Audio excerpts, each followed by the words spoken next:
right, we're back again with another install. We are back in business. I'm trying to get parts added to the car like as much as possible, keep you guys like entertained with parts all the time. So what I'm doing now is I'm replacing the old spongy part for a new clicky part. And I'm about to show you guys here. So what I'm doing is I'm replacing the shifter pedals, the old ones, for these ones. These ones are from KMP.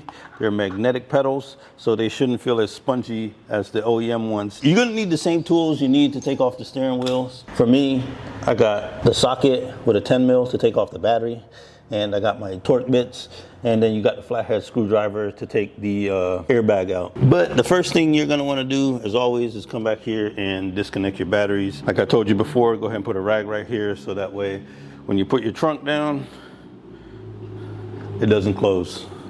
So let's get up here, get inside the car, and get ready to do the install.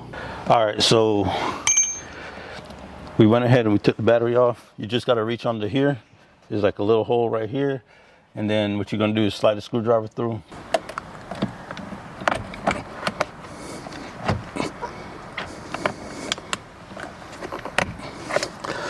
That side is out. Come to this side, it's right here. Make sure your screwdriver is like this way. Push down on it. And just like that, it's out. That's it right there. And then what you want to do is disconnect the wires in here. So boom, right here. Then you want to disconnect this wire right here. Make sure not to break them. Boom, take that one out, and then your airbag is out.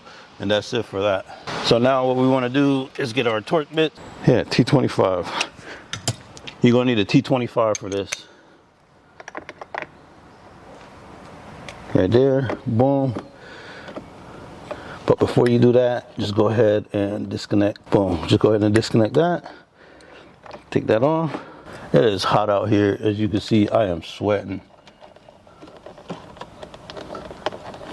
Get this screw out of here because it's not the same screw that you're gonna use. And then now this is off. The positive side is off, the upshift is off. So what a lot of people do, they just buy this part and then now they just take this cover off right here. And then they put this cover on the new pedals. I didn't do that. I went ahead and got the BMW, it's an F30 or I'll remember and I'll update you guys. But I went ahead and got the whole shifter itself. Now we're gonna go ahead and do a comparison to both of these here in a second. This one is clicky, but not as clicky. Let me go ahead and grab the other shifter. All right, so these are both positives, right? As you can see, it lines up somewhat. I'm just hoping that it's gonna fit. And you can see the clickiness on that one versus this one.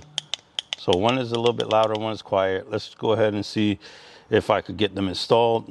Before I do anything, let me make sure this wire plugs in. All right, if it's right, it fits in there. Let me go ahead and put this screw in. Like it fits back there, like everything fits.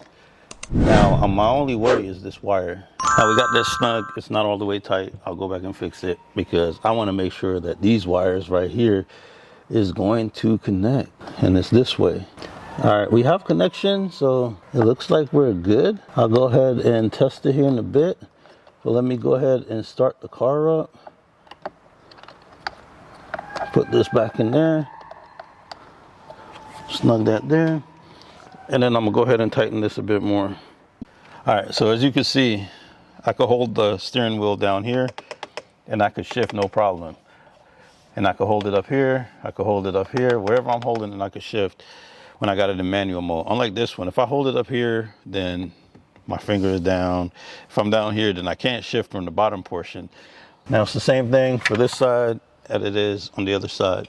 You can see right here, we got the OEM one and then we got the aftermarket one. If you can see the difference in the length, that's why I'm able to shift from down here, which makes it super smooth. So let's go ahead and install this. We'll get the car started up and we see if everything's G to G. I am hot, yo, I am sweating down here. Now both these are on here. They feel good. I'm so serious. They feel so good. So this is KMP magnetic pedals. I think these are for the G series or F series, something like that. But what they do come with is extra pedals, right? These ones, the same size, but they're just different colors. You can see that one's red. Both of these are red. Both of these are red. And then you can replace the white ones, but I'm gonna leave the white ones. The red ones, I don't know, the red one's kind of cold, but I'll leave the white ones on there. They don't look bad. And then I have extra if these so happen to break. But that is it for the install. It's a pretty straightforward install. After you do all of that, now you just gotta come back. So try to not forget anything. Like this wire right here, the little white wire. And then what you do is you just put the airbag on here and boom, you're good. And that's it. So I went ahead and reinstalled the battery. So I'm gonna show you the issue that I'm having. I'm 100% sure that this is the fuel pump that's giving me this issue. It's not building enough pressure, but this is gonna be a video for another day. I'm gonna pull it down and fix it. I think I have everything to fix it. But here we go. Let's do a first startup. See, like, I think that's my fuel pump. I have a dual fuel pump and I think one of them's leaking.